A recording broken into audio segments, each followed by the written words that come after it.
எழுத்து, நடிப்பு என பன்முகத்திறன் கொண்ட சோ ராமசாமி மாரடைப்பால் உயிரிழந்தார்.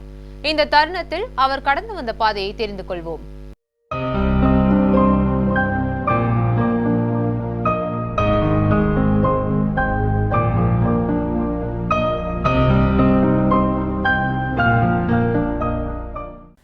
நடிகர், பத்திரிகையாளர், அரசியல் விமர்சகர், வழக்கறிஞர் உள்ளிட்ட பன்முக திறமை கொண்ட சோ 1934 அக்டோபர் 15 சென்னையில் சீனிவாசன் ராஜலட்சுமி தம்பதியினருக்கு பிறந்தார். BSc BL படித்த இவர் வழக்கறிஞராக தொழிலை தொடங்கினார்.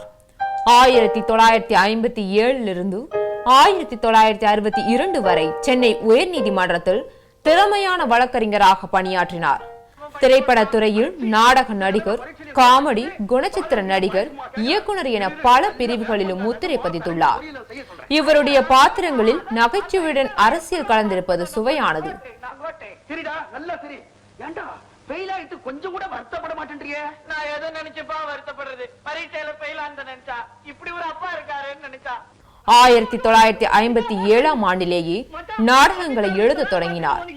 1963 வெளியான பார் மகளே பார் என்ற திரைப்படத்தின் மூலம் சினிமாவில் நுழைந்தார். சிவாஜி நடித்த இப்படத்தில் பைக் மெக்கானிக்காக சோ நடித்திருப்பது பெரும் வரவேற்பை பெற்றது.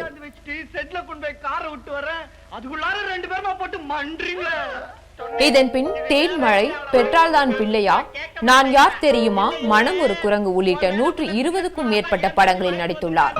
சினிமாவில் நடித்தாலும் நாடகங்களில் அதிக ஆர்வம் கொண்ட இவர் நிறைய அரசியல் நையாண்டி நாடகங்களை எழுதி இயக்கியுள்ளார். 10 நாவல்களை எழுதியுள்ளார். முகமது பின் துக்ளக், உண்மையே உன் விலை என, மிஸ்டர் சம்பத், யாருக்கும் வெட்கமில்லை, சம்போ சிவ சம்போ ஆகிய 5 படங்களை இயக்கியுள்ளார். சிவாஜி, எம்ஜிஆர், ரஜினி, விஜயகாந்த் உள்ளிட்ட நடிகர்களின் படங்களில் சோ ராமசாமி நடித்துள்ளார்.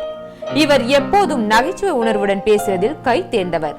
ஒரு விழாவின் போது சோ, இந்த அரங்கத்தில் இருப்பவர்களிலேயே நான் தான் இளமையானவன், என் தலையில் ஒரு நரையை காட்ட முடியுமா என்று தனது தலையை தடவிக்கொண்டே கேட்டார். கூட்டத்தில் வாஜ்பாய் உட்பட அனைவரும் சிரிப்பட எழுந்தது. பொதுவாக அவர் பல விஷயங்களை பற்றி பேசும்போதும் நகைச்சுவையே மேலோங்கும். இவருடைய பத்திரிகை பணியை பாராட்டி பாஞ்சஜன்ய இந்தி பத்திரிகை 1998 நவம்பர் 26 நசிகேதா விருதை வழங்கியது. சிறந்த பத்திரிகை பணிக்காக PD கோயங்கா விருது, புலனாய்வு பத்திரிகை துறைக்கான கந்தூரி வீரசெங்கலிங்கம் விருது ஆகியவற்றை பெற்றுள்ளவர். பகீரதன் எழுதிய தேன்மொழியால் மேடை நாடகத்தில் இவரது கதாபாத்திரம் சோ. இதில் இவரது நடிப்பு பலரையும் ஈர்த்தது. இதனால் இவருக்கு இப்பெயர் பெயர்ந்தது. 1999 ராஜ்யசபா நியமன MP-யாக அப்போதைய குடியரசுத் தலைவர் KR நாராயணன் அவர்களால் நியமிக்கப்பட்டார். 2005 வரை MP-யாக பணியாற்றிய இவர் 1970 துக்ளக் என்ற அரசியல் வார பத்திரிகையை தொடங்கினார். இதன் பின் தேசிய அரசியலையும் மாநில அரசியலையும் விமர்சிக்கும் மாபெரும் பத்திரிகையாளரானார்.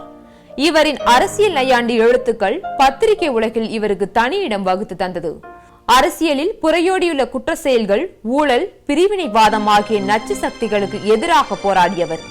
இவருடைய எழுத்துக்களால் மத்திய மாநில அரசுகளின் கோபத்துக்கு உள்ளானவர்.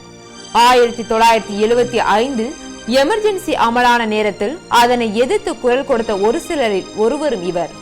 பிக்வாக் என்ற ஆங்கில இதழின் வெளியீட்டாளர், ஆசிரியராகவும் இவர் இருந்தார்.